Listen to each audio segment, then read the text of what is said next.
Hello everyone! Ako nga po pala si Julie Pearl, ang lakitera ng taon. You can call me Pearl. Ayan, I can be a muse and basketballs guy. I can be a live seller. Ayan. And also, I can be an extra artist sometimes. And I can be a mascot dancer. Chara. I can be an talent. And I can be masungit na kontrabida. And taping, guys. Ayan, taping po namin sa Encantadia, guys. Ako ang pinakarakitera ng taon, guys. So, kahit ano yan, guys, pwede ko pasukan. And also, I can be a princess in my dreams. I can be a vlogger. Yan.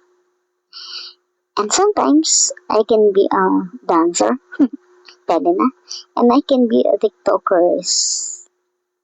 And lastly, guys, I can be a lovely cheetah. Pakiabangan po lagi ang aking mga vlog dito sa YouTube, guys. Thank you!